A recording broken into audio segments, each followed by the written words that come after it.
If you wanted to cash in on billions of dollars and take your profits but didn't want to pay any taxes, what would you do? Well, the wealthiest individuals have found an excellent way to do this. Not only are they allowed to do so legally, but they are applauded for their generosity. Let's break it down. You came here for the truth, so let me unveil that for you. Today we're going to look at George Soros, we're going to look at the $1 trillion wealth fund, and so much more. Let's begin. Billionaire investor George Soros has funneled a sum bigger than the economies of Jamaica or Albania to a private charity he controls. The money can never be taxed by the US IRS. That's important to note. Billionaires are using this method to shelter their money. It has worked for Bill Gates, George Soros, and so many others. They open up a foundation, they open up a charitable organization, funnel the money through there, and wash it clean. The founder of the $26 billion Soros Fund Management transferred $18 billion to his Open Society foundations over the past several years. Now, they're talking about this particular maneuver that he engaged in. After he used that, he owes nothing to the IRS. The donors can continue controlling the money for years or even decades. Foundations can hire family members, six-figure salaries to manage the charity. Look, Soros himself says that we need to tax the rich. But of course, he knows he's not going to get taxed because he's going to do this. He'll always find a loophole. The billionaires, they find a loophole. The rich guy down the street who drives a luxury vehicle and has a renovated home, that's not the real rich. They might be more rich than the middle class. Maybe they're upper middle class. But the people that need to be looked at are guys like George Soros. Why do they get all of the easy ways around when the average individual can barely get by? That's what happens here. So understand that when there's donations being made and all this so-called philanthropic deals that they engage in, it's just a way to funnel their money through tax breaks, to get all these tax breaks.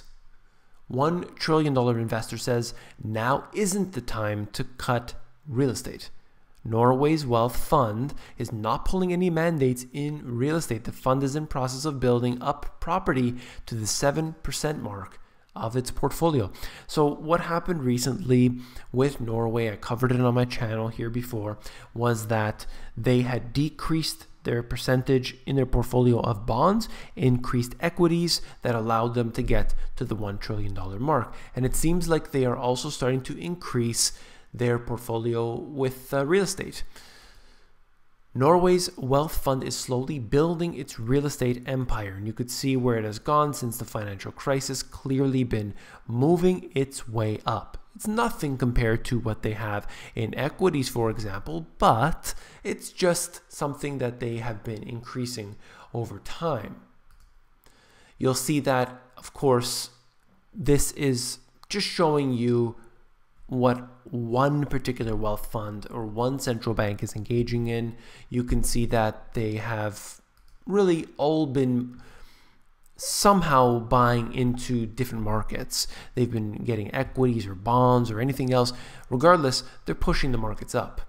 The Shanghai Composite is now at a 3-month low. That doesn't look good. Now, of course, this is coming off of several month increase here, but look at this for what it is, and we can see a slowdown that is taking place in China.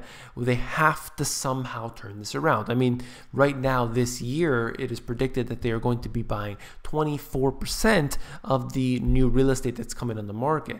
That is not a way to sustain this level of growth, you need to let it come back to its fundamentals and the growth will skyrocket. That's the way it happens in a free market. That will not happen here though. China's credit to GDP in terms of percentage has been going off the charts. What about credit? The corporate debt, you're seeing it even worse. Look at the VIX. Number of days with a close of less than 10. This has gone to become astronomical levels. It's not normal to see this. That's what we are looking at today. Abnormal levels all across all markets. The VIX just happens to be one of those. And look at the VIX here. You can see that it actually flash crashed in this period of time and came back up to finish the day. And what we are seeing here again in that sub 10 range. It's been there for such a long period of time and it doesn't seem to be having any indication that it's going to rise anytime soon. But of course, it will go to the lowest levels it's ever been to extremely high levels in a very short period of time. So keep your eyes on the VIX, watch it continue to drift downward and downward and downward until one day it spikes dramatically higher. That's all for this video. If you found it informative, please give me a thumbs up. Last but not least, if you found the video informative, I know you will find my books, The Money GPS and my newer release, Global Economic Collapse, even more informative. You can actually flip through these books. If you go over to Amazon, they have a look inside feature. It's going to allow you to flip through the pages of these books to see if you like them. Take care.